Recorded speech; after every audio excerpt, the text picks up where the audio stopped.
too high, neither too low, somewhere that your hands are comfortable. And now lift your shoulders up and push the shoulders behind and keep it behind. This is the first position. We are going to acquire 2 more positions after this. So after rolling the shoulder behind, can we lift the chin slowly up and allow the head to fall behind?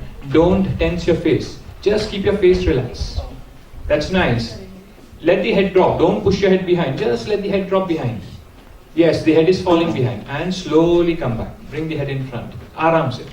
So now this is not the final position. Now we come to the final position. So there are 3 parts into this. First is rolling the shoulders and pushing it behind. Second is dropping the head behind. And the third is pushing the chest little out.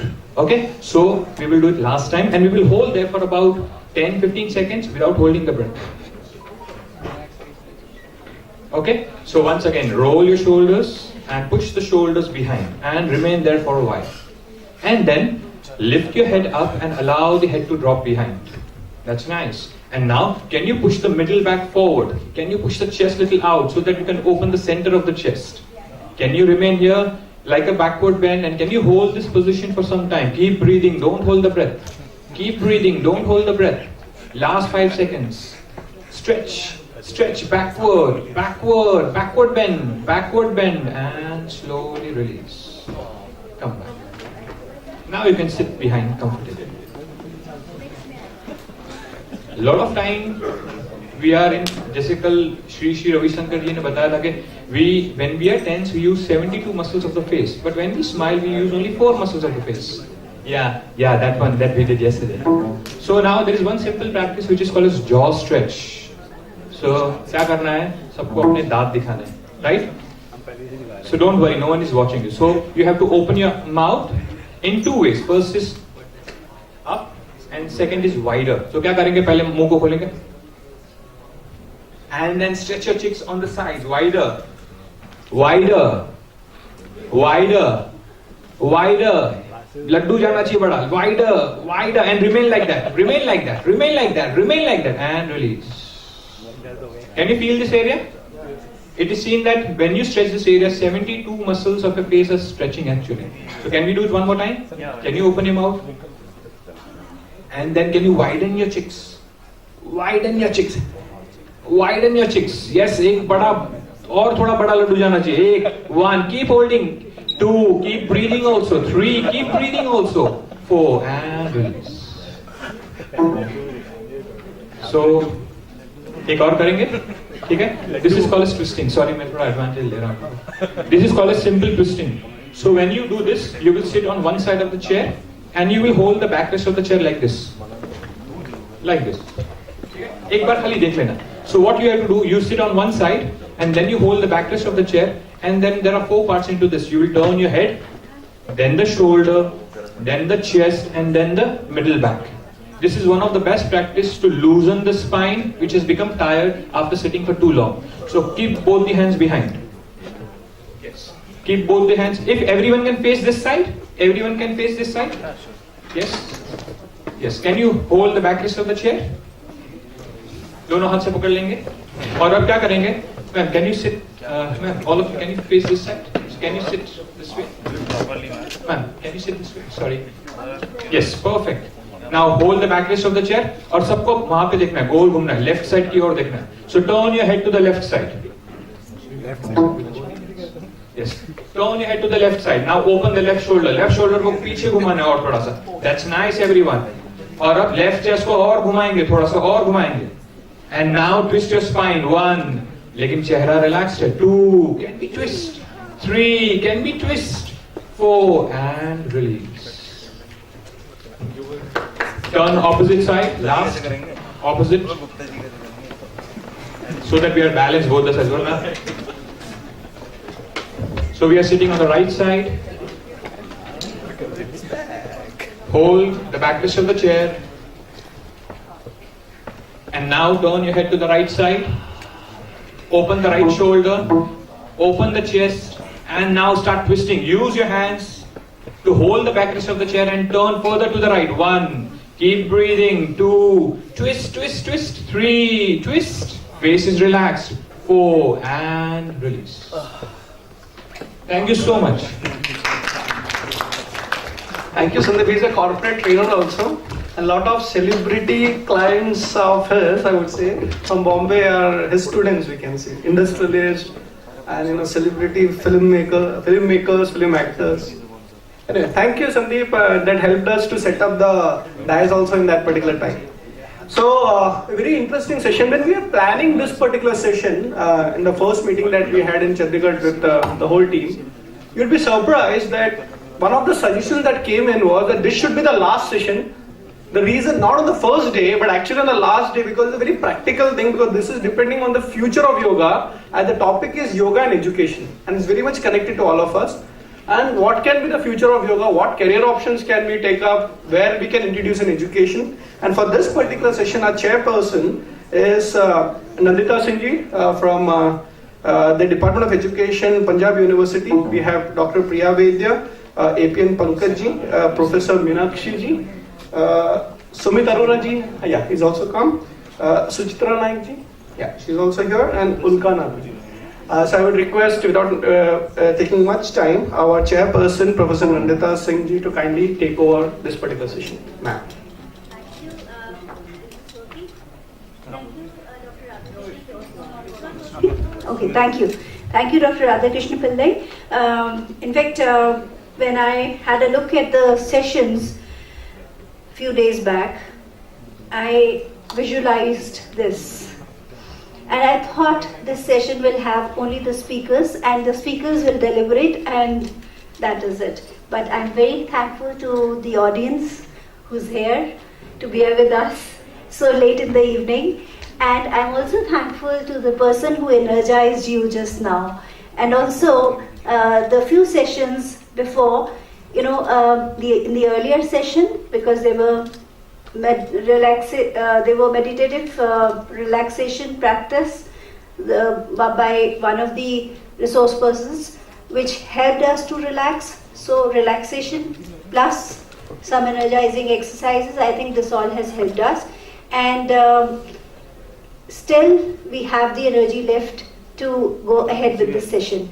We have wonderful speakers in this session, and that is why I think it is, and it's going to be the application of all what we have been listening to since morning.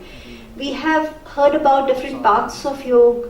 We have heard about the ancient, the history of yoga, and also the different meditative practices. And all these are culminating into actual practice or actual application in the form of education, because that is what is needed, and that is what our worthy governor in the morning said, that it is the education which has to be man-making education, which has to, and he said, ultimately देश लोगों से बनता है, और अगर लोगों से बनता है तो वो शिक्षक बनाता है, और यहाँ सब लोग शिक्षा की बात करने के लिए बैठे हैं. तो बहुत ही अच्छा है. ज़्यादा समय नहीं लूँगी मैं. We will start with the first speaker. We have a list of 7 speakers, and all the speakers are here with me. The first speaker is Dr. Priya Vaidya, Department of Philosophy, University of Mumbai. Swami Vivekananda's exposition on yoga, its relevance to life skills education. Ma'am, may I?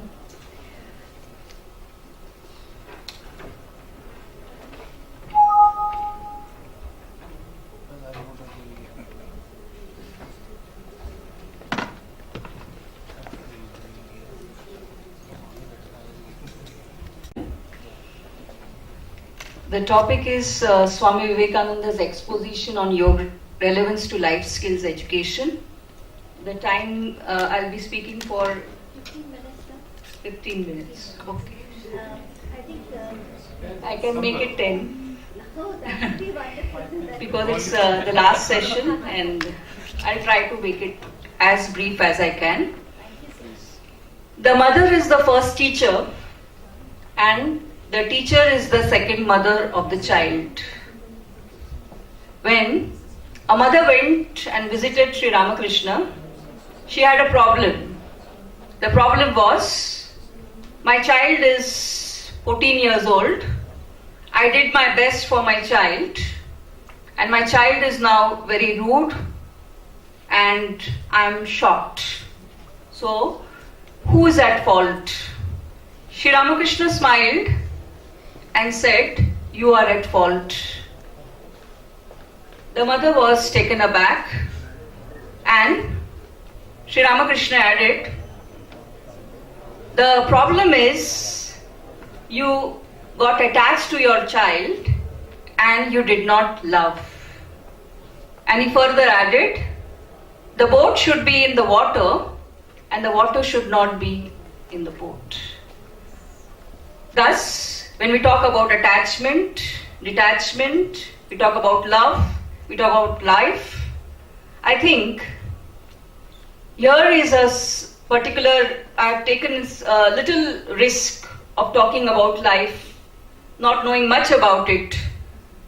But my paper, I have tried to raise 5 questions, and the format in which it will follow will be with the first question, why this paper? Why this paper? Why this paper on Swami Vivekananda's exposition on yoga? And why this relevance to life skills education? I'm going to share some slides, and I'm not going to talk about it much because I'm assuming most of us are aware, but just giving a dimension of it. When we talk about Indian culture, we understand about the coexistence, we understand about its spiritual framework, we understand about all that which is the essence of Indian culture, which has a connect to life. When we talk about realm of Indian philosophy, it has a spiritual framework, it has a holistic approach, it has a very good connect to life. When we talk about philosophy of yoga, since yesterday, today, and with all your experience, we know that we are in a blessed country where we not only just know about yoga, but we with conviction can emphasize its relevance. We also had the ancient Indian education system, and we know the benefits of it, the dimensions of it. But this is not what my paper is all about. My paper has focused on a problem. The first part is, why is this paper? Because we have all this in our country. But the second part of my paper is, the problem is, we are proud of our culture, we are proud of our philosophy, we are proud of our ancient education system, but the problems in the country keep on increasing. We have ceased to apply whatever is in our culture, in our philosophy, in our ancient Indian education system. And so the system of education in the modern age is something like this. It's not, I'm not trying to be cynical, but it is information oriented. It does not have a dimension of transformation which we had in our culture, in our philosophy, in our Indian education system, which was in the ancient time. And so, I'm a little troubled like most of you are. And so I'm moving to the third aspect of the question, how to resolve this problem. I'm not, as in philosophy, we don't claim to give final answers, but I'm just trying to make an attempt that how can this be resolved? And there are 2 aspects of it. To study objectively, what is the problem? A philosopher is not a person who looks at the stars and falls into a ditch. A philosopher is a person who's supposed to philosophize and find answers in whatever possible situation. So we need to study objectively what is the problem in our system of education, and can we really apply what we call as Indian philosophy, what we call as Indian culture, and some dimensions of the Indian education system. And thus, the focus is on 2 aspects. A, life skills education, and B, Swami Vivekananda's thoughts on yoga. When there are no life skills, then it kills. So, these life skills prevailed in India since 5,000 years. But we did not carry it forward for all the possible transition which took place during the British rule, and we just cannot blame the British. Post-independence, we did not carry it forward. The World Health Organization focuses on the life skills, the definition of which is abilities for adaptive and positive behavior that enable individuals to deal effectively with denials and challenges of everyday life. There was a survey which was made by the World Health Organization that what are those skills which are necessary to lead a better life. And these skills are decision making and problem solving, creative and critical thinking, communication and interpersonal skills, self-awareness and empathy, and coping with emotions and stress. I'm just trying to tell all this because I'm looking at the focuses on the teachers. Why teachers? Why not students? Why life skills for teachers? Because if teachers are properly educated about life skills, then they will be empowered to give this kind of education to the students, and hence the troubled teacher today, and so life skills education for teachers. I have developed, so I'm just also in the third question only, how to resolve the problem, the B part. I have designed a training program for teachers. The objective of this is to develop life skills education in teachers from KG to PG. The design of this program is focus on Swami Vivekananda's thoughts on yoga, and it will be divided into two aspects, the theoretical and the practical. The theoretical is an expert will reflect on the four yoga, and the practical will be what would be the other interactive activities which can be held. Now what I'm going to do is, I'm going to briefly speak about the four yoga in context to teacher training life skills. So, when we talk about, I'm just going to go a little other way around. I have some short brief cases, and I'm just going to demonstrate in what way this life skill education vis-a-vis Vivekananda's thoughts on yoga can be effective. Miss S, a student, is a slow learner.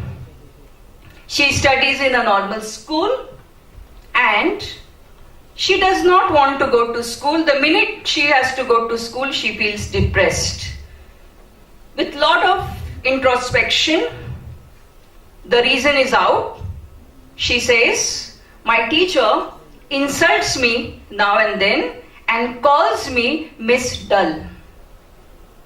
Now, here the teacher lacks empathy, love, and when we look at Karma Yoga dimension, we are trying to reflect on the quality, as Vivekananda suggests, that do good to others, be balanced, feel from the heart. Our classroom teaching is so information oriented that some of our teachers have become cynical and they have forgotten to feel from the heart. Now, if this is happening in some classrooms, I think it's a dangerous signal which we are trying to focus. When we look at the aspect of Jnana Yoga, it focuses on the Atman, the quest to know the self, going beyond, and the life skills which can be nurtured are decision making and critical thinking, which are the most essential for a teacher. When we look at Bhakti Yoga should not be mixed with any particular religion. Mr. J is a teacher, a reputed scholar, has published many papers. So when he goes to the classroom, he talks and talks and talks, and students eagerly wait for the lecture to get over. Interpersonal, intrapersonal skills, negotiation skills are very much essential for the teacher. It is not how much you know, but how well you can communicate with the students. That's most important. So, when we look at the Bhakti Yoga dimension, the science of higher love, the science of exploring that divinity and the love, which is the highest idea. When we look at the Raja Yoga dimension, as Vivekananda looks at it, it focuses on self-awareness as a skill and self-care. Miss X is a strict teacher. No one is allowed to move in her class, and if you move, you are punished. Students attend her lecture just out of fear and not out of curiosity to learn. If the teacher has no control, if the teacher imposes fear, if there is no concentration, if the teacher doesn't talk to oneself and does not explore the world within, then the problem is more. I can go on with the 4 yoga, it's in my paper, but I just thought I'll give you just the dimension of what I want to say. As Vivekananda says, each yoga in itself and all yoga together.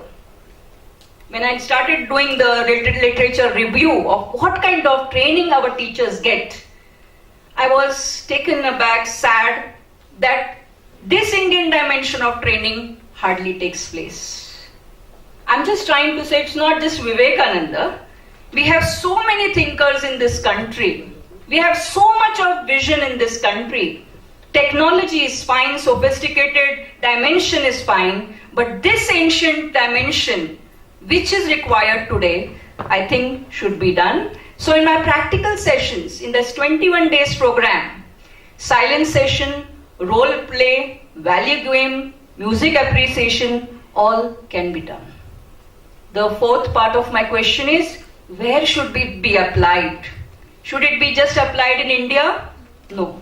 It has global relevance because a teacher anywhere and everywhere is the same. And I also would like to say it is not just for teachers, but it can be also for parents. And the last question, when should it be applied? Let us not wait for 50 more years to realize that we have to wake up. I think it can be done just today. Each one sitting here is a teacher, and if this dimension which you have in you, as Vivekananda says, each soul is potentially divine. Weak you think, weaker you will be. Strong you think, stronger you will be. So the choice is yours. I would like to conclude my presentation again with a small story. A small boy was playing by the sea, and there were waves coming, and there were fishes coming with the waves. There was an old man also standing there and watching the child playing. So as the fishes were coming, the child was putting the fishes again in the water. The old man smiled and said, "Why are you doing this? What difference will it make to you?" The child smiled and said, "Yes, uncle, this will not make any difference to me, but it will make some difference to some fish." To conclude, after serving in an institution for years, whether one should take all this training, what difference will it make to us? I don't know, but it will certainly make a difference to that one child who may need your help. Thank you very much. Thank you, Dr. Vaidya. You concluded within time, and the wonderful thoughts which you have given to us. You talked about sustainable life skills and connected those with Swamiji's vision. Swamiji's thoughts are relevant in all times to come, but to make them practical and to give them practical inputs out of those, the way you have done is wonderful. And I think teachers can take cue from here and use these inputs. Thank you so much. Our next speaker is Shri APN Pankaj. I got opportunity to listen to Pankaj on different platforms, and I've always appreciated and I've always enjoyed his talks. May I, sir, invite you to speak on education, yoga and Bhagavad Gita.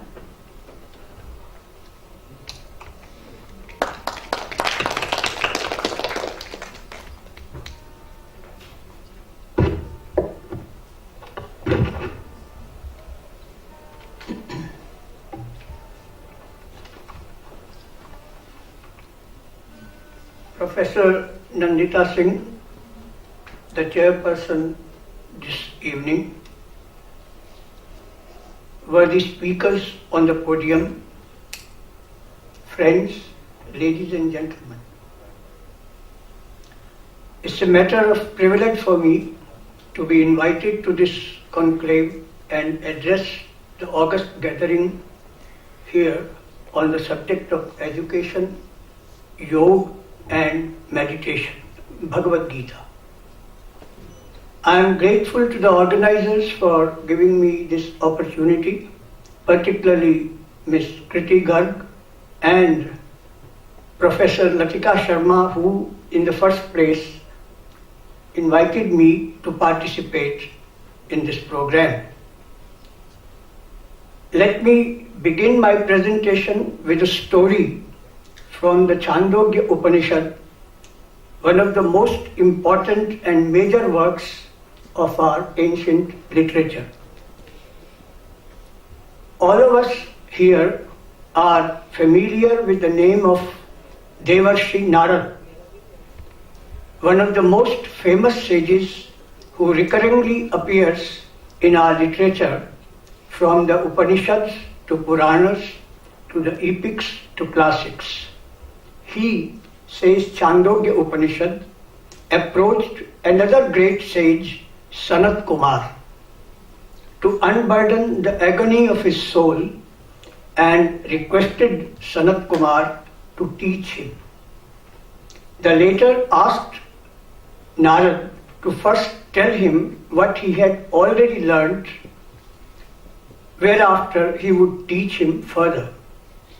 Narad furnished a long list of sciences and arts, nearly 25 in number, that he had not just learned but mastered.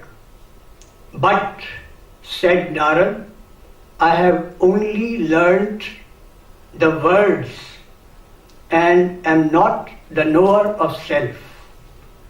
He further said, Venerable Sir, I have heard from the sages like you that he who knows self crosses over the sorrow.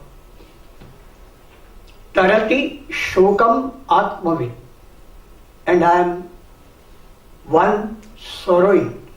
Shochan, please help me cross over to the other side of sorrow. Tam ma shokasya param tarayatu.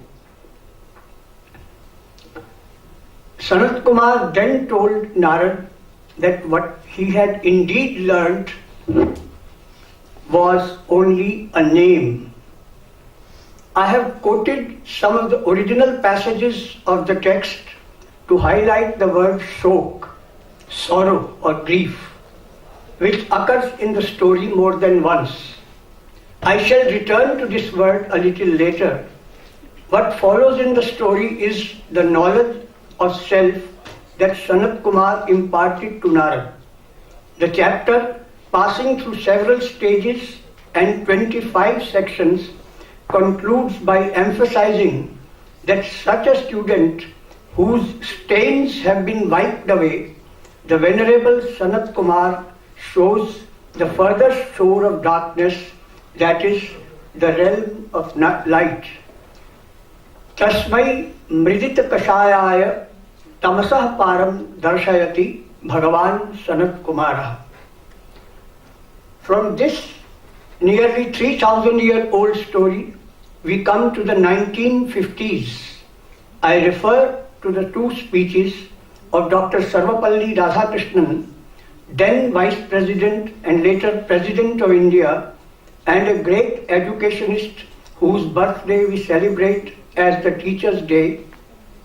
He says, and I quote, "There is no point in our bringing about material rehabilitation, having large dams, etc., if the men we turn out are small and petty-minded. Unless the men themselves become large-hearted, vigorous in intellect and refined in their minds, they will not be able to utilize the conveniences we are placing at their disposal. What's the good of bringing about a change in the environment if we do not bring about the change in mind?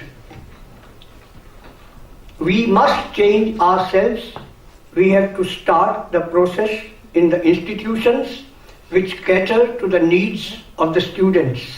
Unquote. In another address some 4 months later, he said, and I quote, "The aim of education is not merely to liberate the intellect, but also to free the heart and conscience. Mental slums are more dangerous than material slums." Unquote. I now return to the Upanishadic phrase, Mridita Kashayaya Tamasah Param Darshayati, and connect it to Dr. Radhakrishnan's reference to the mental slums. Only after the student's mind and intellect and conscience are cleared of the squalor and stains and his shok is wiped away can he enter the realm of luminosity. In the Gita also, the word shok is one of the key terms, and the essential objective of the Gita is to eradicate shok, sorrow, grief. Sri Krishna is the world teacher, Jagat Guru. Krishnam Vande Jagat Guru. The message of the Gita is meant to awaken, instruct, and impart knowledge to Parth Arjun, Parthaya Pratibodhitam, who is steeped in the depth of sorrow, Shoka Samvigna Manasa. He is physically debilitated, mentally torpid, and intellectually stricken with indecision. Standing between the two opposing forces in the field of action, Kurukshetra, he can't decide as to the course he should follow, and he seeks refuge in the Master, saying, "I am your student, please teach me. Shishyasteham shadhimam tvam prapannam." And how does Arjun's education begin? The compassionate Master wants to smile at the precarious situation, but stops short. Vyas, the compiler of the Gita, uses a pithy term, prahasanyava, smiling as it were. With fallacious logic, the student tries to convince the teacher about his intent against the better, and the teacher wants to laugh.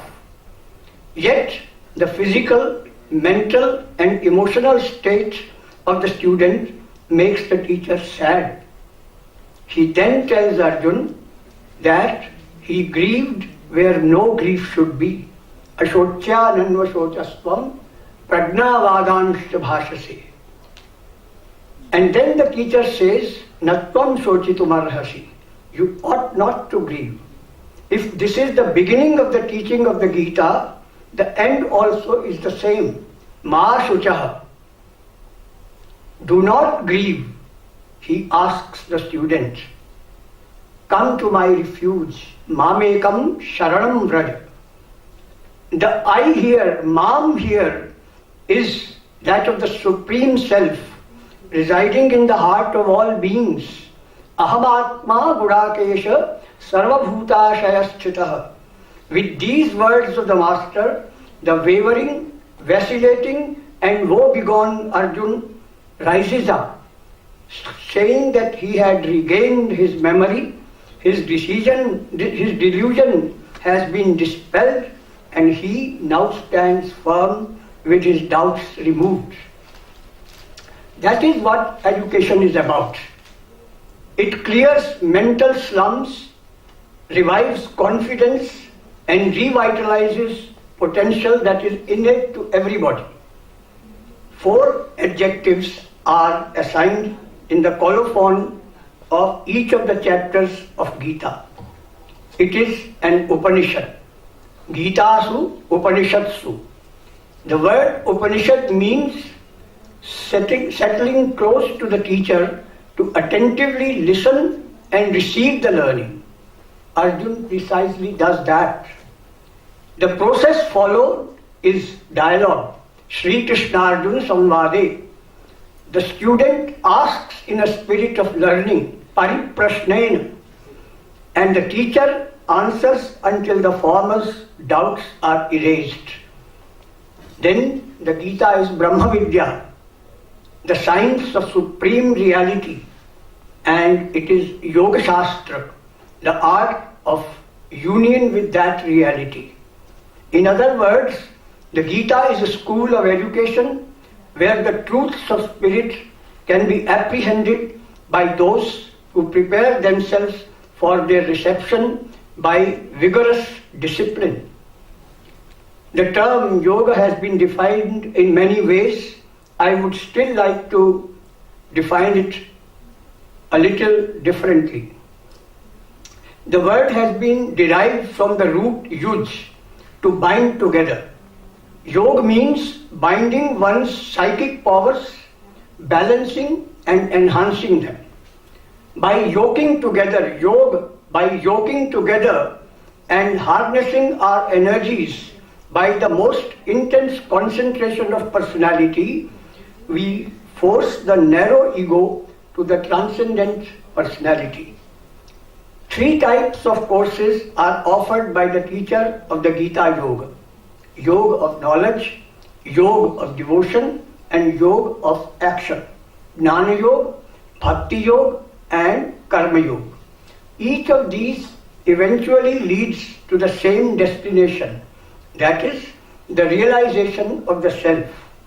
Since there are men of different aptitudes and inclinations, reflective, emotional, or active, there is a distribution of emphasis on the theoretical, emotional, or practical.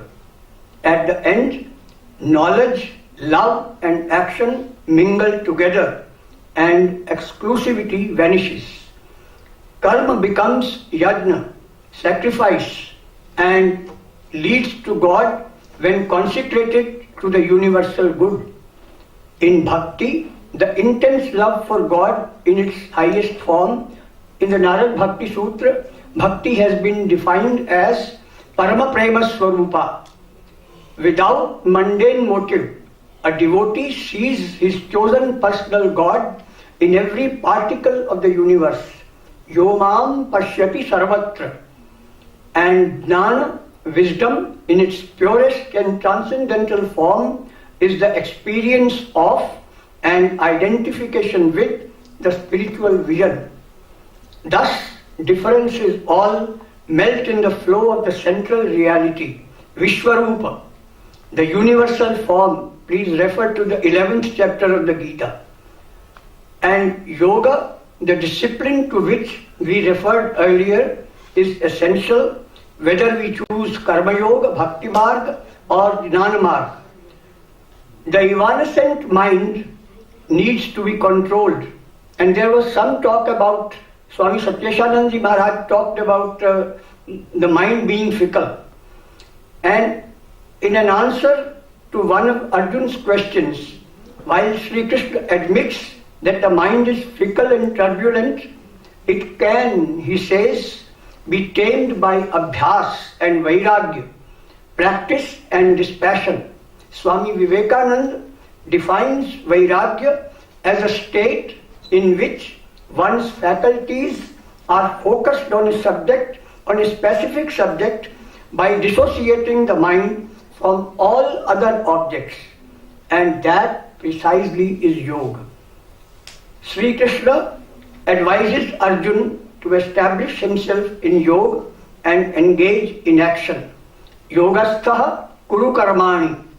He also translates yoga as equanimity. Samatvam yoga uchyate. Another definition of yoga is skill in works. Yoga karmasu kaushalam.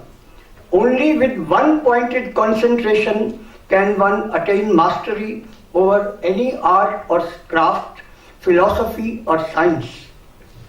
Although the Gita does not necessarily or invariably refer to yoga as Patanjali does, it does suggest some practical disciplines similar to Patanjali. Please refer to chapter 6, verses 10th to 22nd.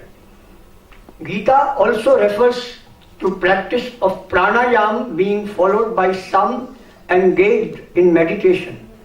Certainly, however, Gita does not speak about the various physical exercises under the banner of asanas. For that matter, even Patanjali, while mentioning asana as stage 3 of the Ashtanga Yoga, does not speak about the varieties of asanas as practiced by various yoga schools. One common feature of Patanjali in the Gita is the state of samadhi. At the highest level of self-realization, what the Gita calls Brahma Nirvanam or Brahmi Sthiti is somewhat similar to what Patanjali calls Asampragyat Samadhi. Sri Krishna asks Arjuna to be a yogi because he says, yogi is greater than the ascetic, greater than the man of knowledge, and greater than the man of action. Tapasvibhyodhiko yogi, jnanibhyopi matodhikaha, karmibhyodhiko yogi, tasmat yogi bhavarjuna. Dhanyavad.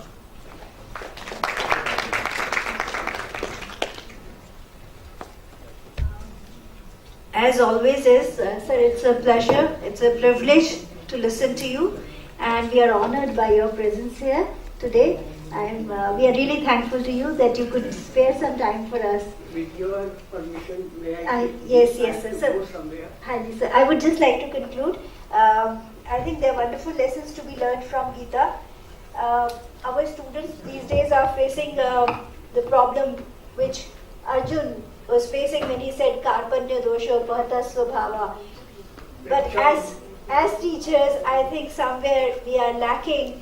It is the Yogeshwar Krishna who has to come to our rescue, and the lessons we are going to learn today from here, from what you had told us, I think we are going to carry those lessons with us, and those are going to help us in our teaching learning process. Thank you so much. Since sir has to leave, we'll just give him the token of our love and appreciation. Just one second. Can you please? Who's managing? Yeah, there's somebody inside. Sandeep? Stay. Yeah. So, Chairperson ma'am, I request you kindly to mute yourself.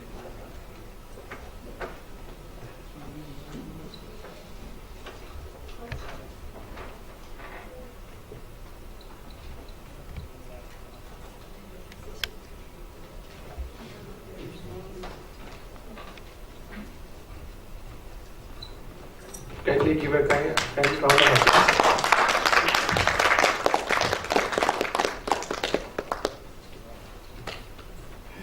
Thank you, sir. I'm sorry, I have to leave. I think somebody can help. No, it's okay. Thank you so much, sir. Thank you. We'll continue the session. The next speaker we have with us is a colleague of mine and a very dear friend, Professor Meenakshi from Punjabi University, Patiala. She's going to speak on psychological well-being of students through yoga.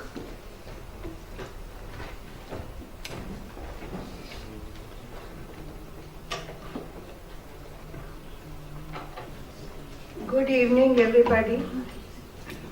It's a great privilege for me to be here in this symposium. Firstly, I am grateful to Dr. Nandita, who has given me a very pleasant opportunity to be here to learn more.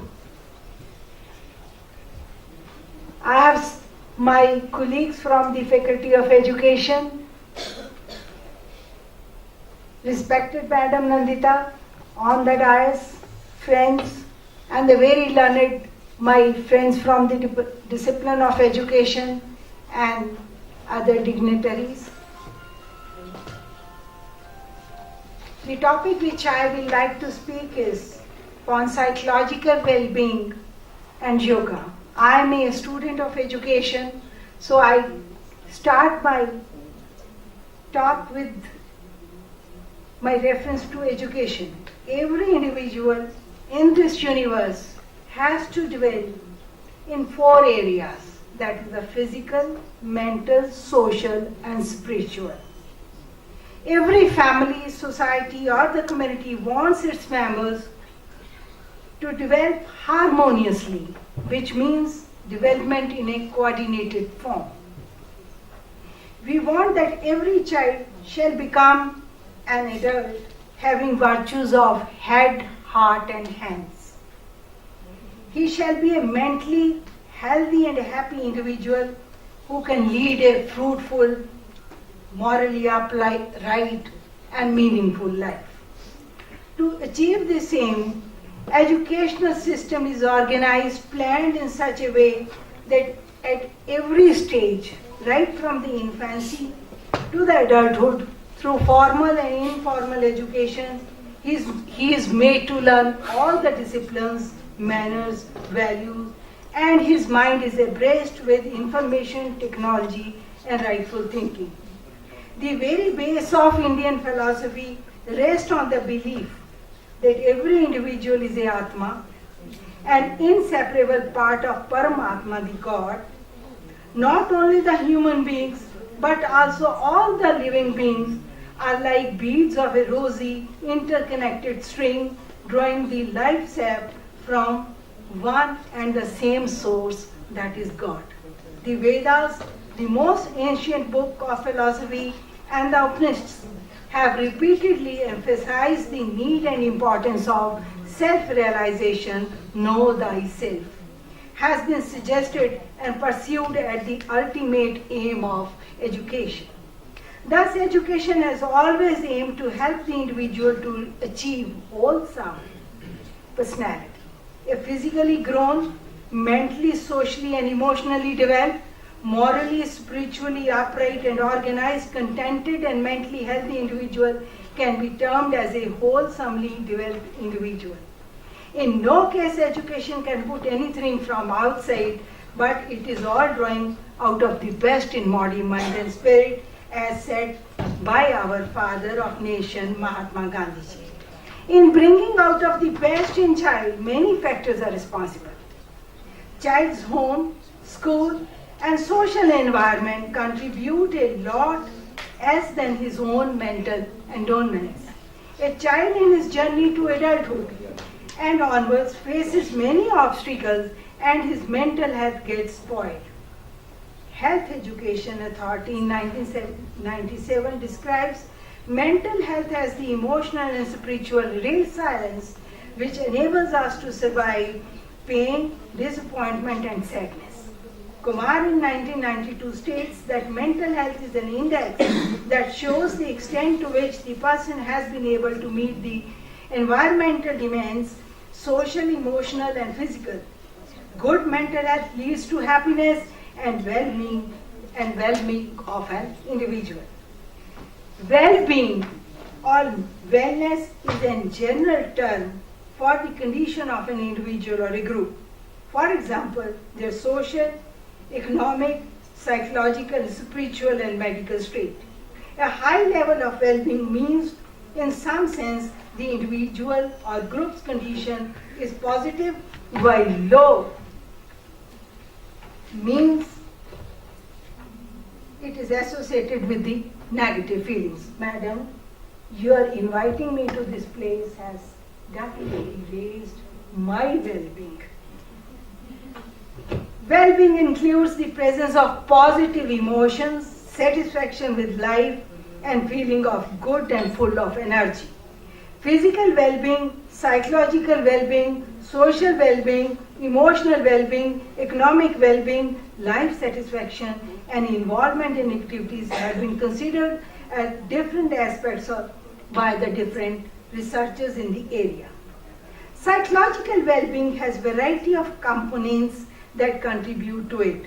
Ruff, in 1989 and in 1995, has given her model of well-being. And she says that it is multidimensional, not merely about happiness or positive emotions. A good life is a balanced and a whole, engaging each of the different aspects of well-being. Rough roots this principle in Aristotle's Nicomachean Ethics, which is where the goal of life is not feeling good, but is instead about living virtuously. And she has given different aspects of well-being.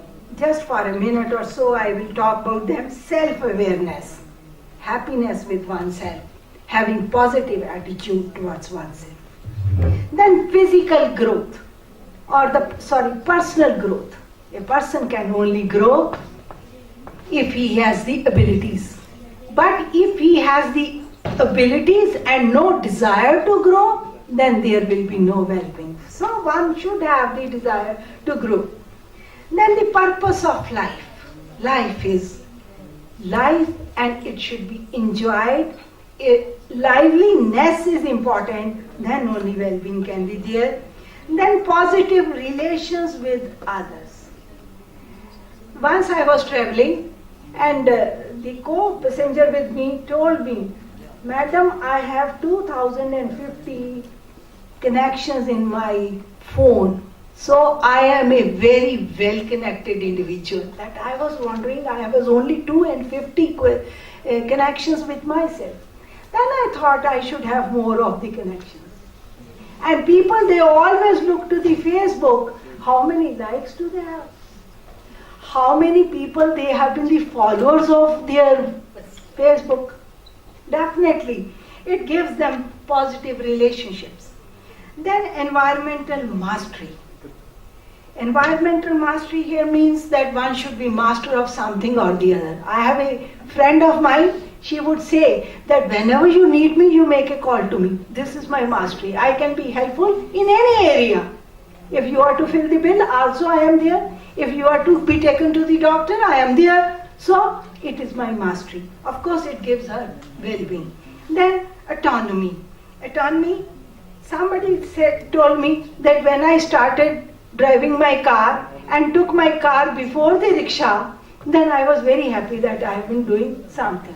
Sense of achievement also raises the well-being of the individual, as it might be helping everybody of us that we have achieved till say 8 o'clock to be there in the session. And from the literature available on well-being, it is considered as a well-rounded, balanced and comprehensive experience of life. It includes health in social, physical and mental, emotional, career and spiritual domains. When things don't go right in the different areas, then the people, they don't enjoy happiness, instead experience stress, worry and anxiety. There can be very many causes of bad well-being, poor well-being or poor mental health. Anxiety, worry, these are the two reasons which lead to tension. Persons feel depressed and are unable to concentrate their mind. The person feels that he is having some pain here or there or somewhere. Whenever a person is in some type of tension, some people start eating more.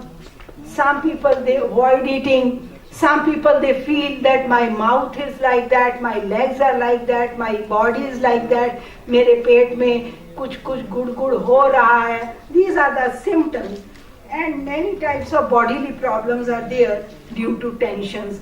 कहते चिंता चिता समान है, पर कोई ऐसा व्यक्ति नहीं है जिसको चिंता नहीं होती है. पर चिंता को चिता तक नहीं पहुंचाना चाहिए, उसको पहले ही कंट्रोल कर लेना चाहिए. This is what I want to convey. Many types of fears people start feeling, such as failure in the examination or in the life episodes, diseases or losing their health. Now the many things can be stress, strain, high ambitions, feeling inferiority, bad physical health, sense of guilt, lack of friends can be the causes for the bad well-being of the individual. Then how yoga can be useful in that?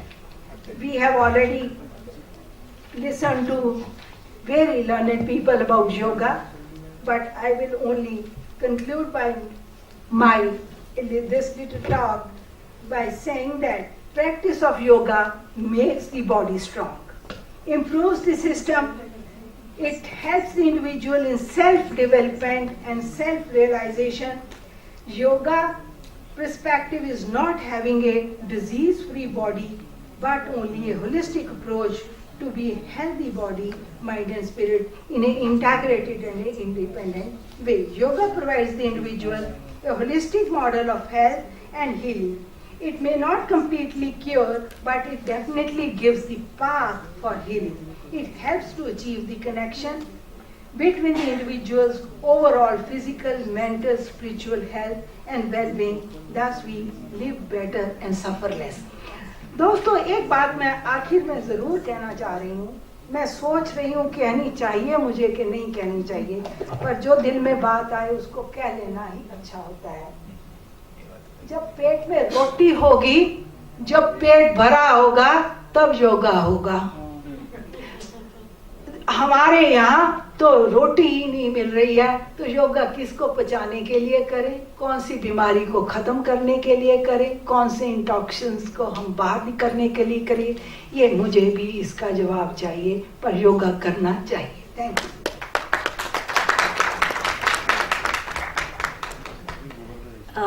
I had lot many things to say, but the last question you posed has made me think, and all the thoughts have gone out.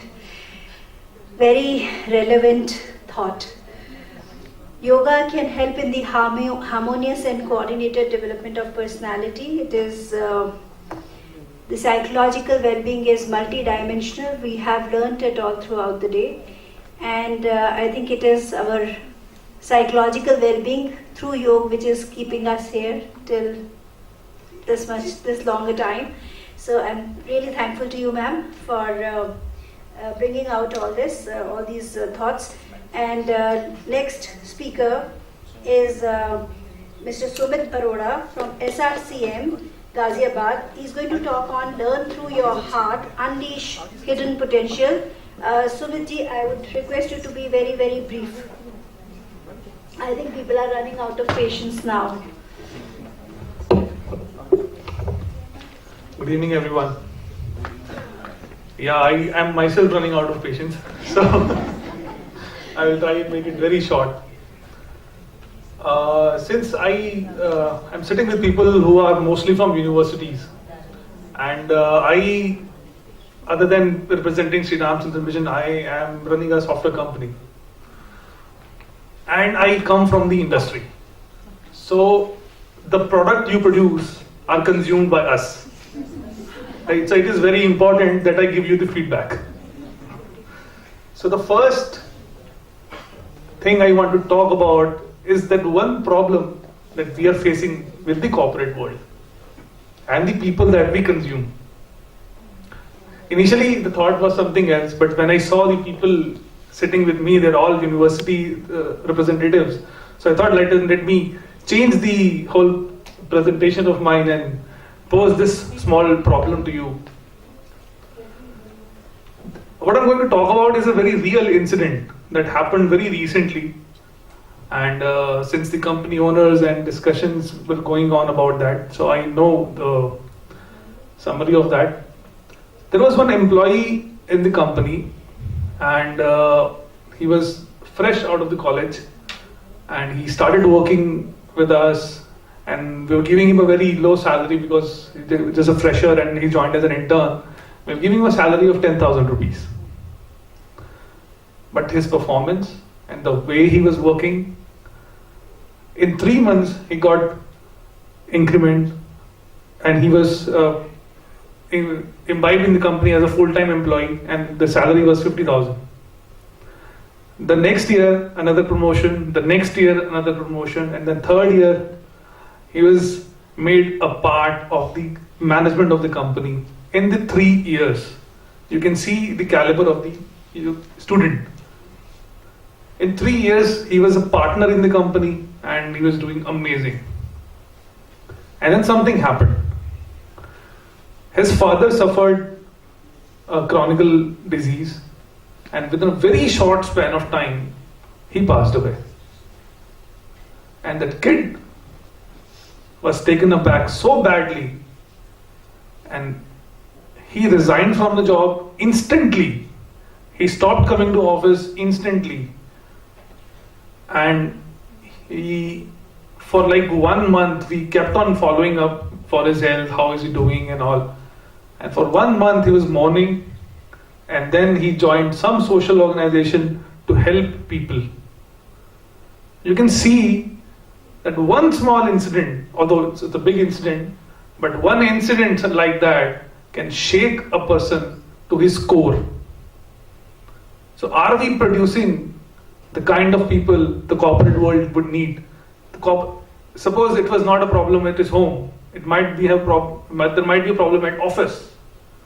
Would we expect a person to behave like this in a situation of stress? Consider the situation. He was being a partner of the company, and there were so many responsibilities on him, and how much of loss the company would have occurred. So being a practical man and being from the organization, the corporate world, so I'm posing this problem, and I'm talking now again, I'll be talking about the solutions also, which we are doing, which are not being proposed. I'm talking about the solution which we are doing. So I'll just, with this thought in mind, let's go on with the formal presentation. And I'll just start. In Indian education system, I have not many things to speak now because one of the speakers, the first speaker here in the has already spoken about it a lot. So I don't have much to talk about. The same problem the fellow colleague posed, the same problems I'm also posing, but with a different perspective. Swami Vivekananda. So he gave a talk in Chicago in 1900, and one of those series of lectures was on my mission, my life and my mission, by Swami Vivekananda. And in that talk, he mentioned about what the basic philosophy of an Indian mindset is, or the Indian education system is. It was before India got free and made his own new structure of which is more West aligned. So, was India ever? Does anybody know? I mean, what is that Indian the basic philosophy of Indian education system is? Anyone? I'm doing a corporate style presentation, and my paper is not there with any one of you, so you will only have to listen to me. So the problem or the thing that is there, the India as an education system or any information has never vouched for power, has never vouched for wealth. India has been conquered by many leaders, but he never went out to conquer anybody, because he was content with itself. And India has earned so much wealth at that point of time that everybody wanted to conquer India, but India never went out. So what is it that Indian philosophy is, and what Indians actually want? It's the God. It's the realization. From the start, it is mentioned by Swami Vivekananda in his talks that it is the basic system by how we live. Even if a robber is there to motivate his gang, he would say something that what you're doing is at your divine duty, you have to do it, otherwise the people won't have the guts to get on with it and do it. The same system is there. Today also we all feel that inside. And one small problem that has happened over the period of time is that this part has been removed out of the formal education system. And now we only study, like my colleague was saying, we only study what is information. We don't study what is transformation. So that is one big problem. And we have to address it. So yoga and education. Let me just talk about the correlation here. The simple correlation here, we have seen those who are sitting here since morning, they might have seen this Maharishi Patanjali's Ashtanga Yoga so many times. But I just want to show it here once, because this is how, even after independence, this is how the Indian education system was being tried to be molded. But we didn't go further after Yam or Niyam. Yam is morality, Niyam is discipline. Even for the youngest kids, we talk about positive stories and all the moral stories, so that they become good. In the heart, they have this honesty and all the moral qualities that we are expected to have. Even if there is a bad person, who is taking bribes and all, he would want his son to be honest. So they all talk about the same stories to their kids. And discipline. When we go to school, we have a timetable to follow. At this time we'll do this, at this time we'll do this. That's the start of discipline. This is the very start of the discipline. And of course, discipline goes to many areas. But what after that? Asana is now being implemented in the school. So the third step is being achieved. But what about the rest? The rest are also there, present today. They are not left behind, but they are not an integral part of the education system.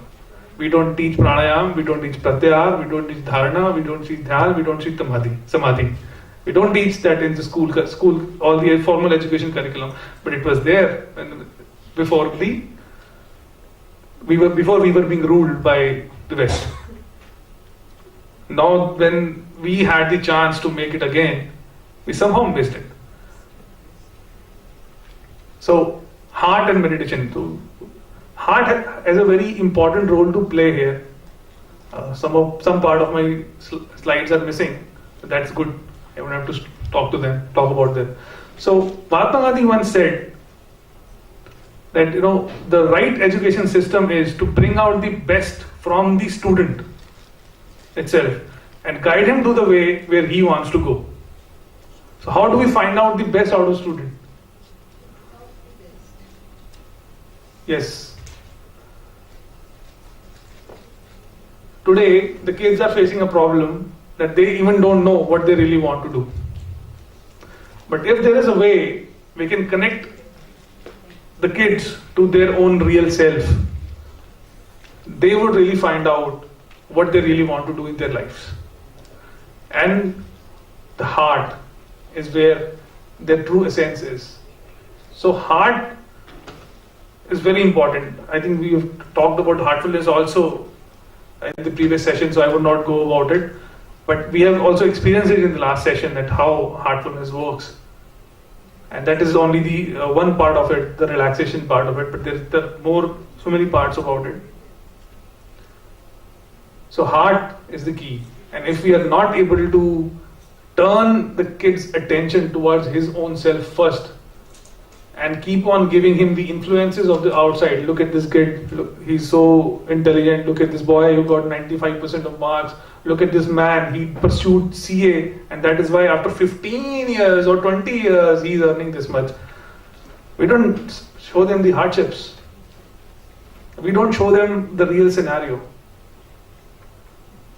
And until we show them what is inside them, their own potentials, we won't be able to give him the right direction. He has to choose his own direction, and we have to help him in that. And that is where the education system has to work. So bringing the heart into education. So, and I will just want to give you a small overview of activities the Heartfulness Institute is doing. This is the last slide, so I'm already concluding. The Heartfulness in Education Institutes, we have a few programs which we are trying to imbibe into the university syllabus. Being from the corporate, we have designed in such a way, and being a spiritual organization also, we know the crux of both sides. So these programs are being designed in a way that they really help and bring out the students who are self-capable of handling anything in the world that appears to them. The University Connect program, which is an 8 to 12 week program for universities and training institutes. And there is a Conscious Living program, which is a 12 week program for school students and training for teachers. And just like my fellow colleague mentioned, special programs for B.Ed students. B.Ed students then become the teachers, and that's why it is the right time to approach them and give them the missing link, so that it is passed on to the students for the future generations, and special camps for the youth, because they are in the forming years of their life. So if we don't capture them then, and we might lose a big opportunity, because once the furniture is made, it is very difficult to make something else out of it. So we have to work with the raw wood. Until that happens, we will miss out things. So that is the problem, that is the solution, and thank you. If there are any questions, you may ask later. Thank you so much. Thank you, Sumitji. Thank you so much. In fact, education which doesn't prepare you for a livelihood, or which doesn't prepare you to face struggles in life or exigencies in life, is not the real education. And that's what Swamiji said, that education should be preparing you for all these. It should make you more resilient, make you stronger. But somewhere, I think, while designing our programs, our curriculum, we as teachers do not pay attention to these things. And also, the teaching learning process, as I said earlier, is not designed to cater to these needs of students. Our focus is more on examination, as everybody says, it's examination-oriented system, and somewhere we need to have to relook at the system of education and change it, because now it is the industry also which is coming back to us, and in our industry academia interface in Punjab University, we in these kind of sessions we also face the same, the way you said, the same problem is being faced by many industries, where they come back and tell us the students you are sending us are only well informed and are you need to build their character. And to build their character, the education system has to be such which develops their character, develops values, and that is why we had few suicides in Punjab University by some of the research scholars, and that is the time we thought of introducing Sri Ramchandra Mission's U-Connect program in Punjab University. The Center for Swami Vivekananda Studies is running U-Connect program for students, research scholars and faculty members.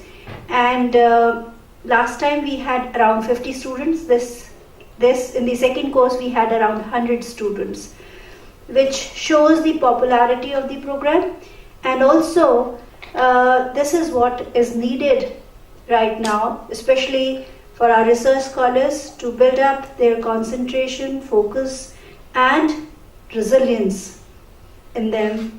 This program is really helping us, and we are thankful to SRCM for bringing new thoughts to the curriculum. Thank you so much.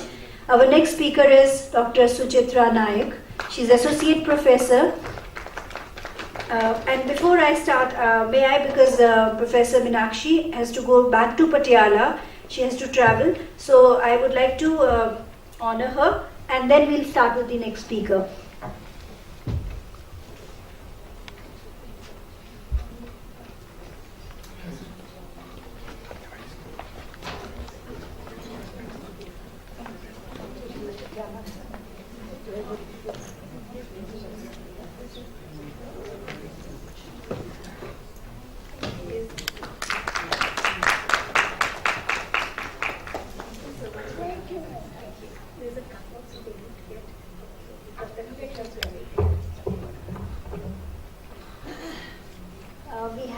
Next speaker, Dr.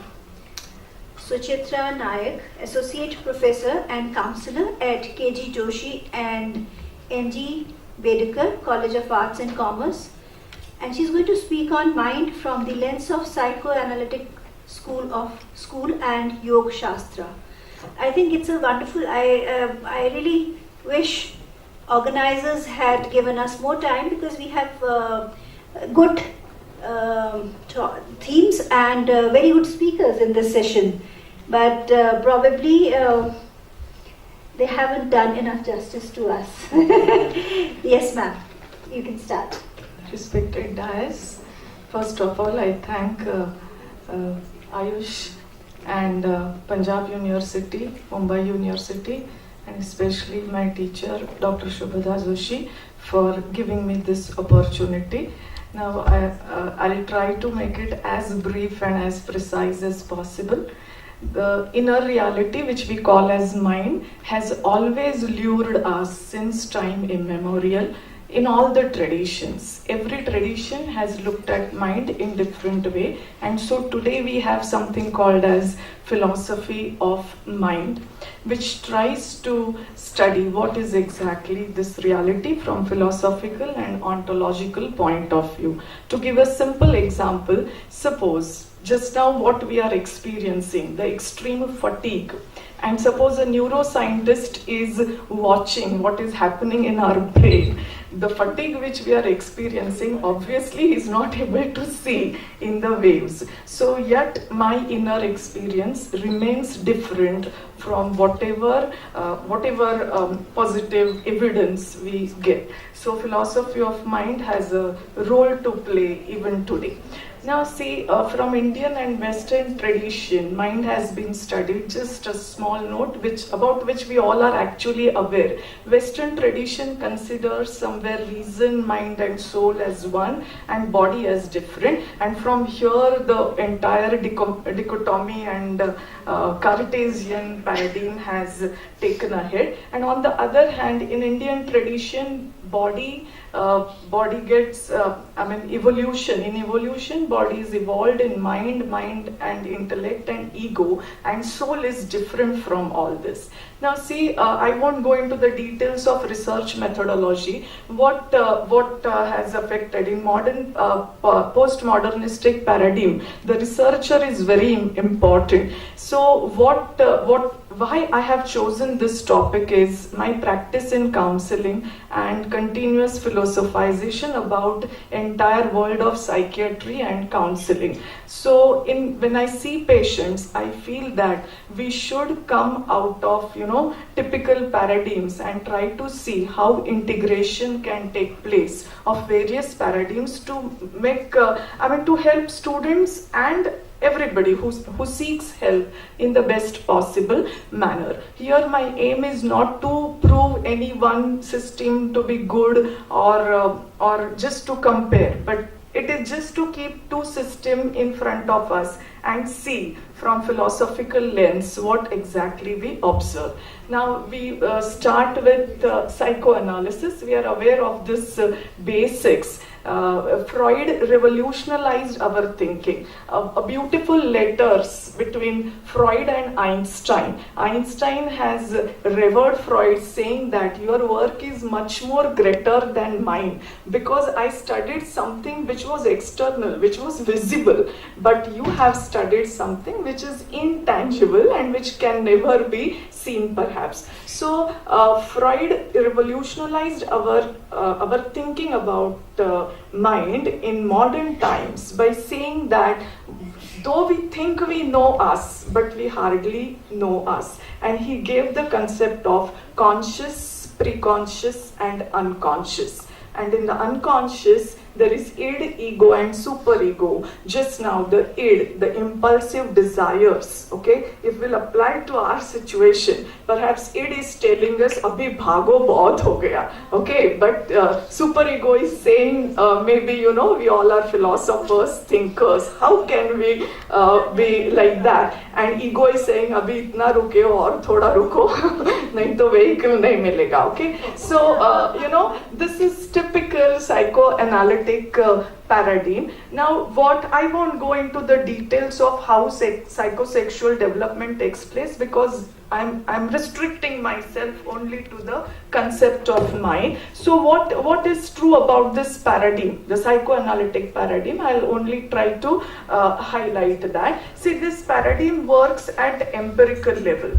How actually Freud tried to say something about mind on the basis of he tried tried to say something on the basis of his actual cases and his study of especially hysteric cases. So this paradigm is purely empirical, and here he has always emphasized that the energy which is there in every human being is purely psychosexual in nature. How Freud has described mind, he has described it as unbound energy, the energy which is purely, as I have said, psychosexual in nature. Now, how the mind functions, actually, there is constant conflict between id, ego and superego. And what is the nature of this energy or the life force according to psychoanalysis?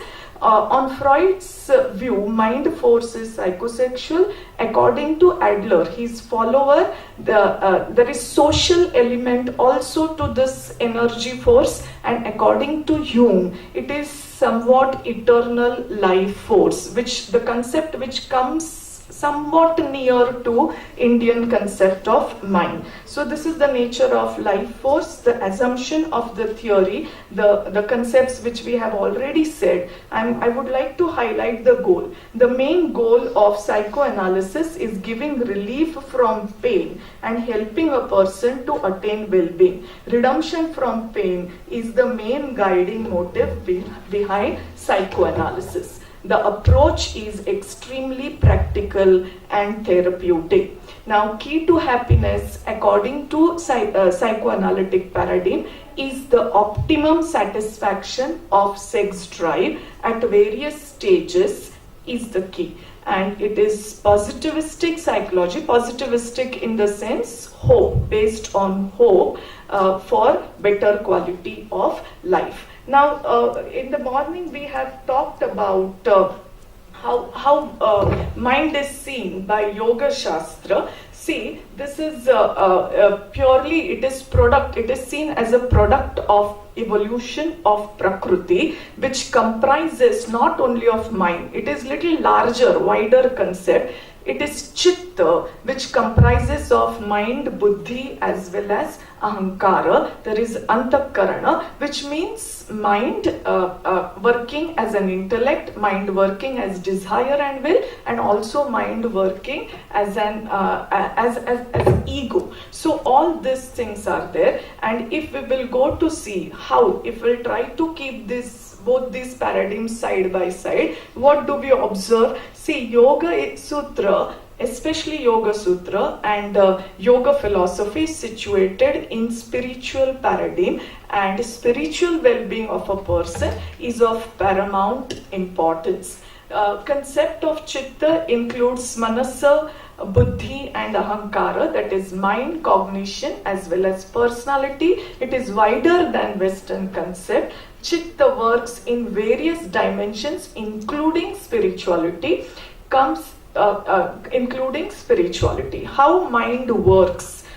It is in case of psychoanalysis, it is continuous conflict of id, ego, superego. In case of Yoga Sutra, it is continuous afflictions of mind, changes in mind. That is how it works. The life force, here we would take Jung's approach.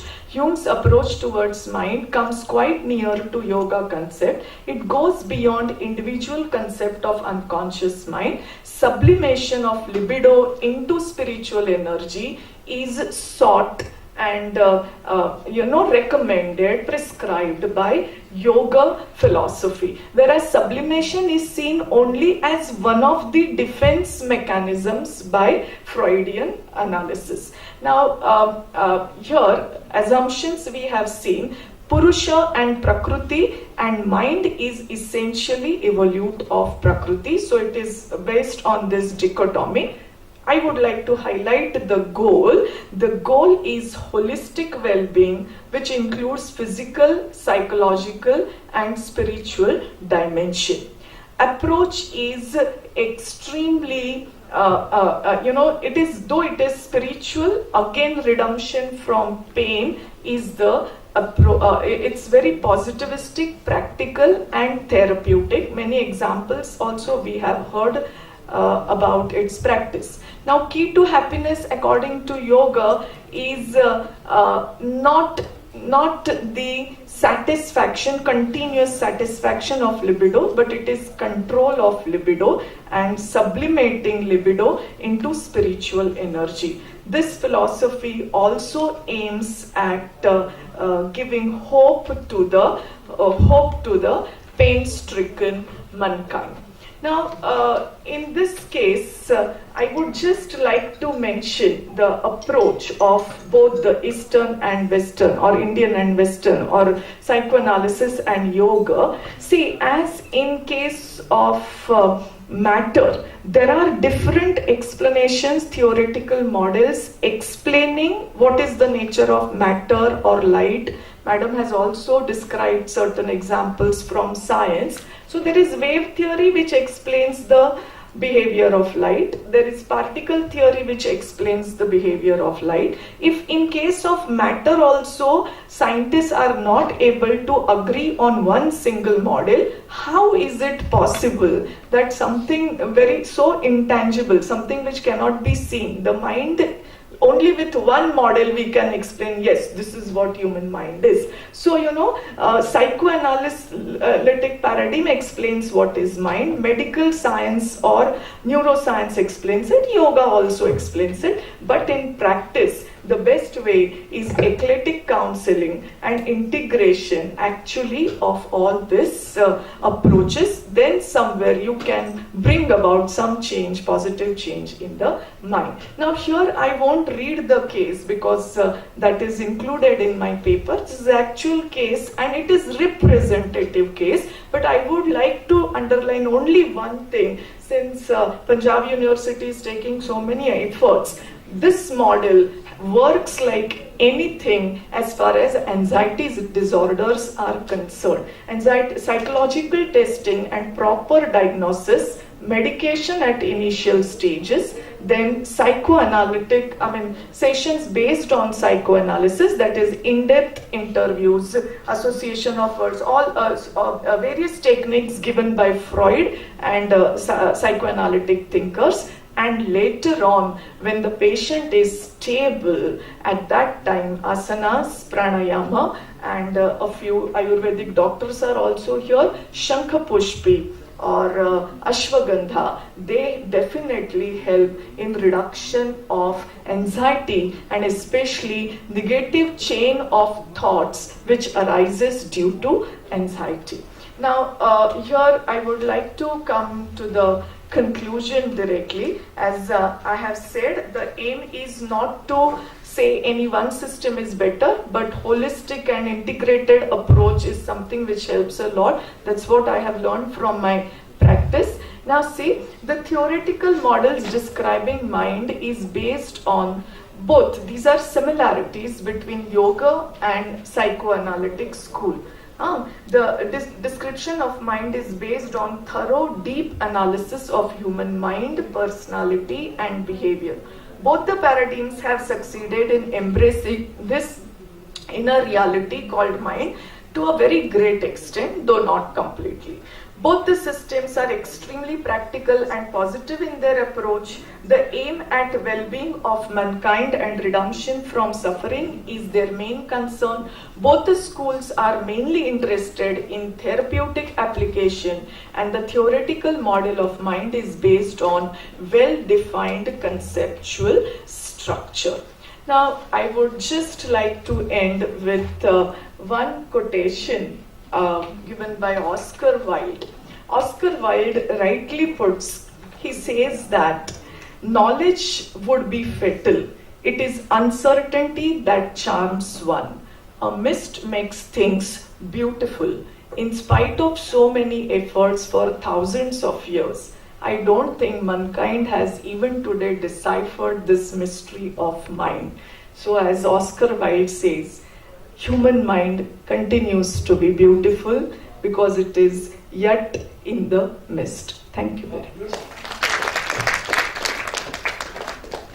Human mind continues to be beautiful, and we are trying to have theoretical models of describing mind, trying to understand mind.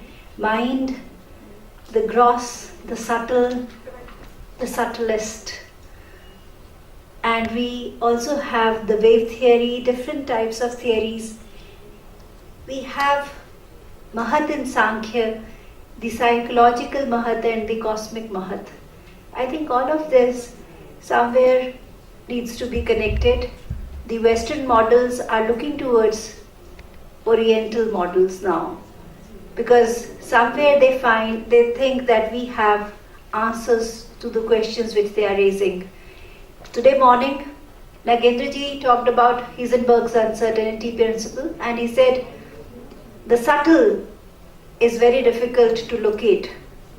Since it is very difficult to locate, how do we do something about it? So there is nothing to be done about it. ये अनुभव की बात है, इसे अनुभव में ही रहना होगा. जैसे अभी वो हार्टफुलनेस की आपने मेडिटेशन की थी, तो कुछ चीज़ें अनुभव की हैं, अनुभव के साथ ही उनको जोड़ा जा सकता है. मुझे लगता है कि समझना भी ज़रूरी है, लेकिन समझने के बाद there comes a point beyond which your understanding, your cognition doesn't help. I'll just take 1 minute.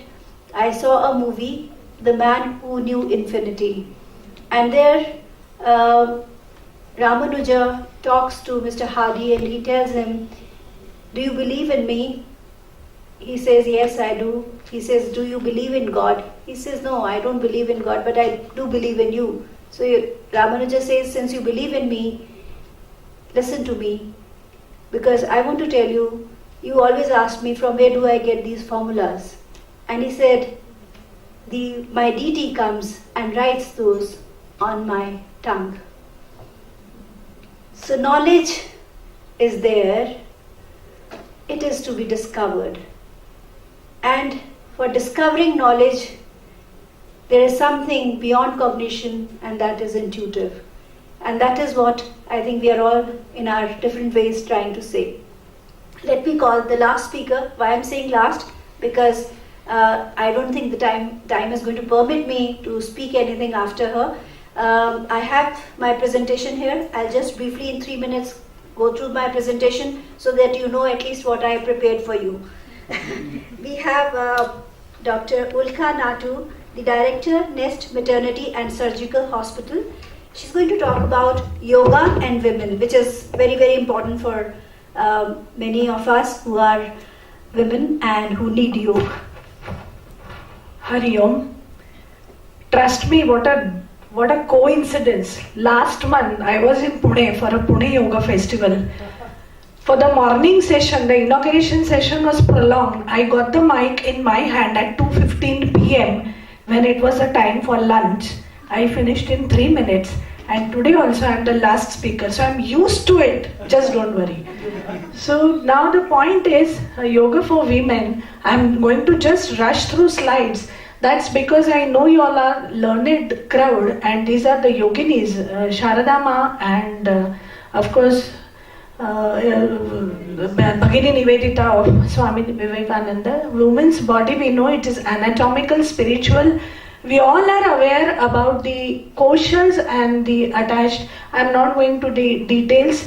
What is the physiologic definition of menstrual cycle? It's the cyclical flow of the menstrual blood. But for me, what is important is the definition of menstrual cycle as given by Swamiji. It's the spiritual significance. Just as the body is casting off the substances it doesn't need anymore, so we too can throw off the worn out ideas and self-images and make the most of this opportunity for self-renewal. This is definition by Swamiji. Yoga therapy for gynecological disorders. I am an odd man out in this session. I am very much aware of this because it's an education session. But for convenience, I think I was put into this session. Never mind. Yeah. The concept of disease, as Swamiji says, a wave in the ocean must be at the cost of hollow elsewhere. So believe me, whenever there is a deficiency of pranic energy, either there is ajirnatva, kujirnatva or atijirnatva, which is what is responsible for the onset of disease in women. And yoga, we all know, is a method of homeostasis. Now, once we understand the role of yoga as lifestyle and a healthy methodized effort towards self-perfection, few simplified yogic practices can be prescribed as common for all disorders. So a lot of patients keep asking me, Madam, what are the specific asanas for fibroid? What are the asanas for endometriosis? What are the asanas for infertility? What are the asanas for polycystic ovarian disease? Trust my words blindly if I tell you there is no specific prescription of any type like this. It's only that one has to practice whatever you practice by heart. Just put in your best. We heard Swamiji about the meditation. Whatever you are performing, alert and vigilant mind itself is a sadhana. And I trust and believe in that, which is what is sentenced by Swami Chinmayananda. Do the best and leave the rest should be the principle of your life. That is what is the cream essence. I am not going to discuss about what an post-PCOD means, what does the dysmenorrhea in a young girl like this means, what are the different asanas we are going to prescribe. These are a few experiments which we have carried out. The infertility problems, everything, the treatment options which we have are in plenty. But whatever you practice, as Madam has mentioned, Londe Madam, everything, yama, niyama can itself also be meditation. You know, anything and everything, whatever you practice, let it be Sahaja Yoga, Satatya Yoga and Samaja Yoga. That is the key essence of all the yogic practices. Sahaja Yoga means what? All the practices which you are going to practice with absolute ease. No need of practicing Shirshasana for the pituitary disorders, for the hormonal problems. Why? Because when you are practicing, say, Shirshasana, and in mind you are thinking, oh my God, I have to look at that girl, you know, she keeps insulting me always. What is the benefit that Shirshasana going to give you? Nothing. So that has to be Sahaja Yoga, Satatya Yoga. Be consistent in what you are practicing. Convert everything into Kriya rather than into Karma, because when you are doing the Karma, a Karta is attached to it with all the desires, with the sorrows and hatred and whatever, everything attached to it. But when it is converted to Kriya, it is being done through you at the will of that Almighty. So it is this attitudinal change which is what is going to cure every disease, even the menopause. I am coming to the last slide, which is so important, is this, you know, the seat of all the major endocrine glands in the body. I have been a practicing gynecologist for last 26 years, and even I am surprised at this coincidence of how all the important endocrine glands and the seat of chakras are just the same. You know, cervix and perineum, that is the mouth of the uterus, represents your Mooladhara chakra. The place of the ovaries, sacral plexus, indicates your Swadhisthana chakra. The place of the solar chakra or the adrenal glands is nothing but the Manipura chakra. The cardiac plexus, the thymus glands, represents the Anahata chakra. Cervical plexus or the thyroid gland. The plexus means the place of the autonomic nervous system, the place of the nerves. Thyroid represents the Vishuddhi chakra. These are all the glands which are important in controlling the menstrual blood flow, the regularity of the menstrual cycle, the occurrence of the associated diseases like thyroid problems or maybe hypertension or so many other problems. And then you have the pineal, which is the master or the controlling gland. Pineal controls all the important hormones of the body. So it is this sadhana which is going to offer everything. One patient came to me and she just happened to ask me, Madam, just tell me, for how long do I have to practice these asanas for my menstrual cycle to get absolutely regularized? I told her, I'll give you one example. There was a woman walking from that hostel where we are put in, and she had to walk it down to that stadium where Shri Ravi Shankarji gave his discourse. She kept on walking for 1 hour, 1.5 hours. End of the road, she asked the friend, how long will it take? The friend never uttered a word. And when she was about to reach, the friend answered, oh, don't worry, now you'll reach in 5-10 minutes. She got agitated. She said, what the hell? I've been walking for last 1 hour and now you're giving me the answer.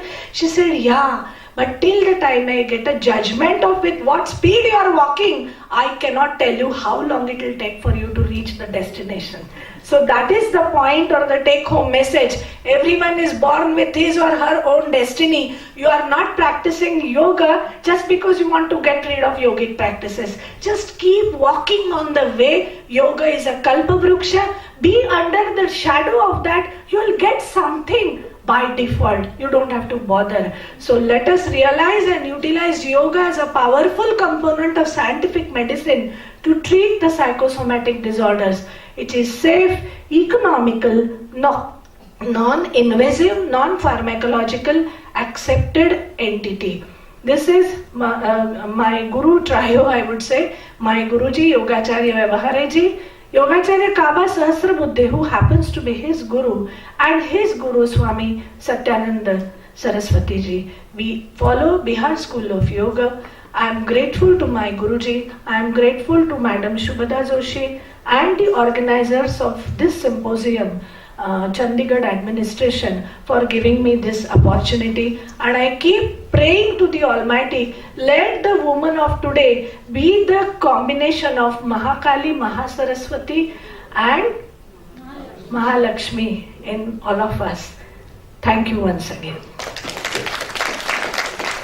Thank you so much, and it was delightful listening to you. I think I'll take 3 minutes, as I said, for my presentation.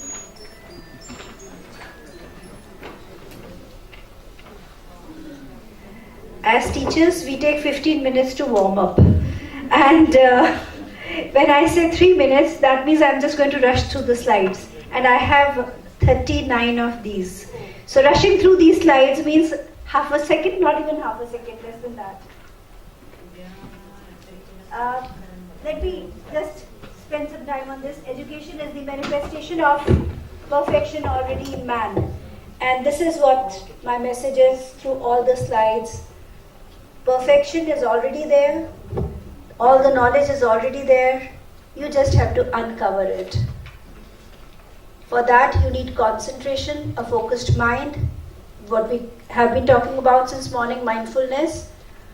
The more the power of concentration, the greater is the knowledge which you can acquire.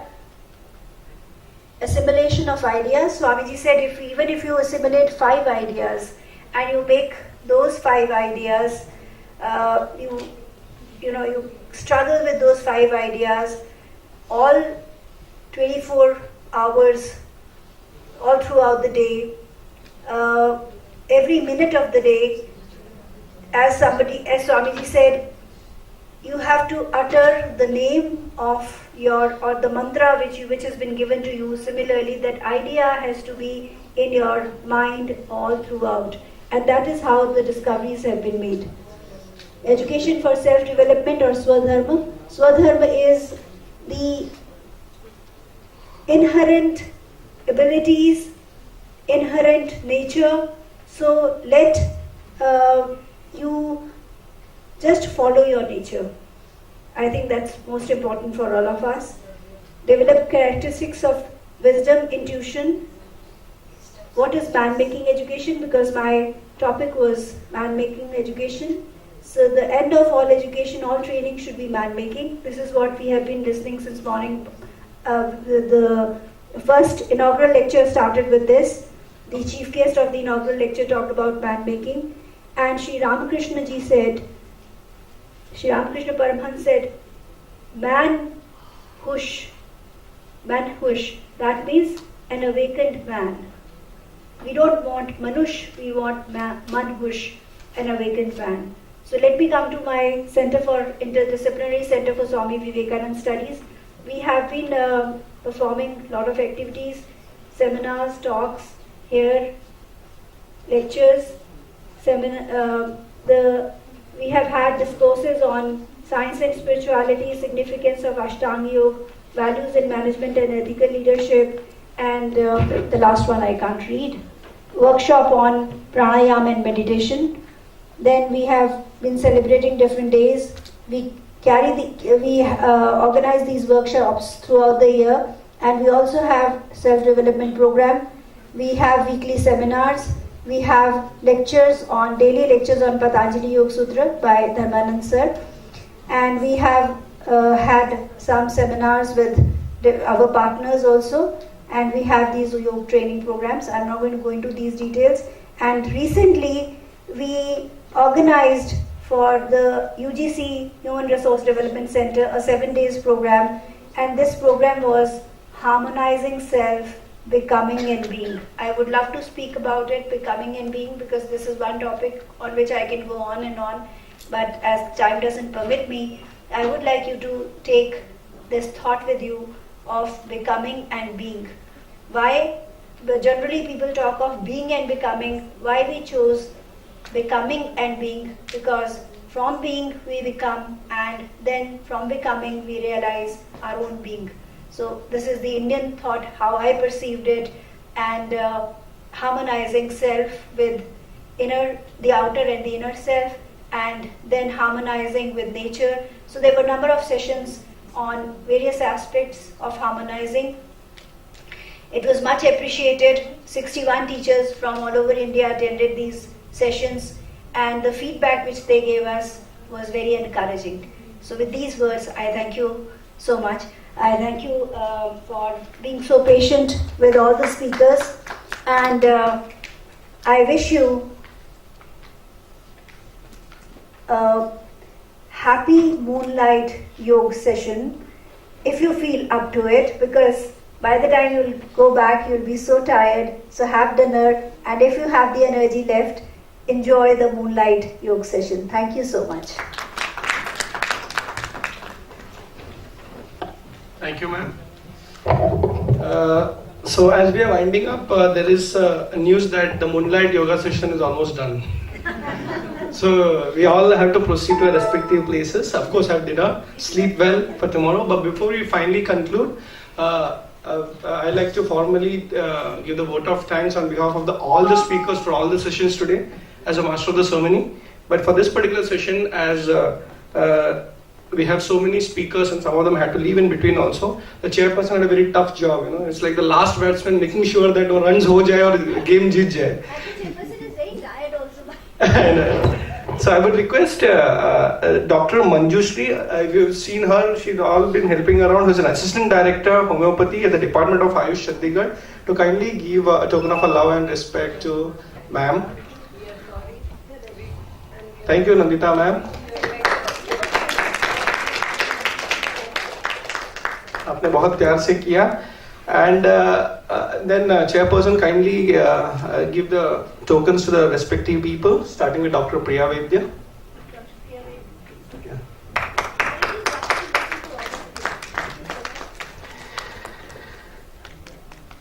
We have then NP Pankaj has left, right? Yeah. Then we have Meenakshi ji. She's also left. Yeah. Sunil Arora ji. So Sumit Arora ji. Yeah. Dr. Suchitra Naik.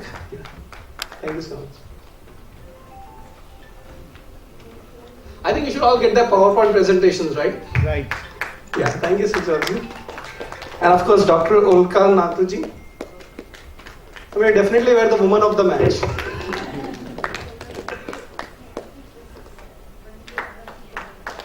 Thank you so much.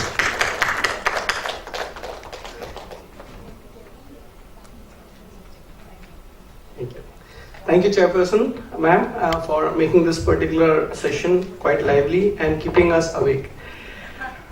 As we're ending up the day, a few announcements for tomorrow. All of us, as we know, will be proceeding directly to our respective places. The Moonlight Yoga and Bharatanatyam, unfortunately the timing is over. So we have the arrangements. If you want some help, the volunteers are there. Tomorrow we have the session only starting at 10 o'clock. So I request all the participants to be here only by 9:45. The first day is generally a starting problem, getting the things in place, but most of you know the place, the organizers, the kit and everything is already there. So we have a 9:45, and tomorrow's session, by all practical purpose, should be over by 5 o'clock. So tomorrow also it's a very important function that we're having at the lake tomorrow, so keep yourself free, and for all the outsiders, make sure you're spending a lot of time in and around Chandigarh also. So with that, I'd like to request all the dignitaries on the dais and off the dais to finally call this a day. Thank you so much. Good night. Namaskar.